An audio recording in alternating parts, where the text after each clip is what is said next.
Hey guys, it's Andrew from Cardinal Kia. In this video, I'm going to show you how to use your lane keep and lane follow assist in the 2022 Kia Sorento. I have in front of me here an EX Plus 2.5 turbo all-wheel drive in wolf gray. Let's get started. Okay, so to start us off, we are going to use the instrument panel here, and I'm going to use these buttons on the right side of the steering wheel here to navigate through. So I'm going to use the sheet of paper button to head sideways over to this screen here. This screen here is the visual indicator for the lane keep system. So right now, we don't have either one of the systems on, lane keep or lane follow. We have two buttons then.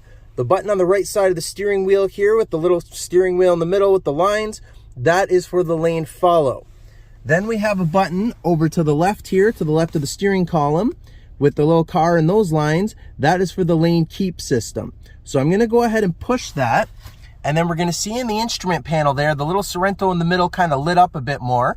And then you'll see the same white symbol to the left of Smart there. So this has now told us that this system is now turned on. So once we're driving and we've reached 60 kilometers an hour and the vehicle can properly read both the lanes in the road, then it's going to light up on either side of the Sorento in the middle, and that white icon is going to go green to let us know that the system is now fully activated.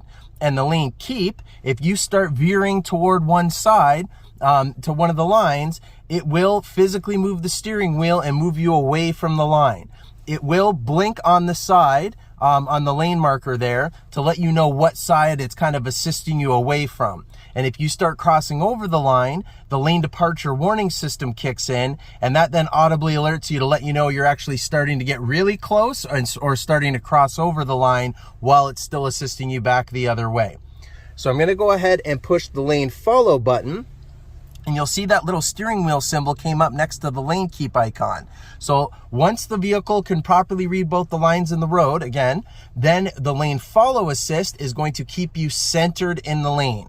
Okay, so the lane keep keeps you away from the line. Lane departure lets you know you're crossing over the line or getting extremely close. And the lane follow assist keeps you centered between the lines. Okay, and you can turn either one of these on and off like as you want to. You don't have to have them running all the time.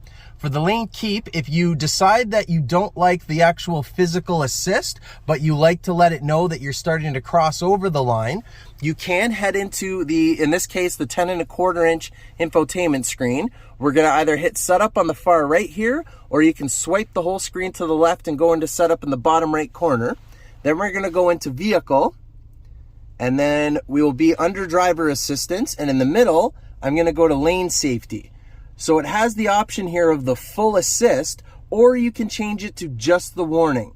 And then all that's going to do is just let you know if you happen to start leaving the lane, just like it says, without operating the actual turn signal. Because when you have your turn signal on using these systems, it will then allow you to leave the lane without audibly alerting you to let you know. And again, you can turn all of these on and off as you want to. And that's why they made the buttons just out here instead of having to completely dive into the infotainment screen. And that's how you do it. Thank you very much for watching, guys. Please hit that like button if you enjoyed this video, and please consider subscribing if you're enjoying our content. Also, all of our social media links are in the description below. Thanks, guys.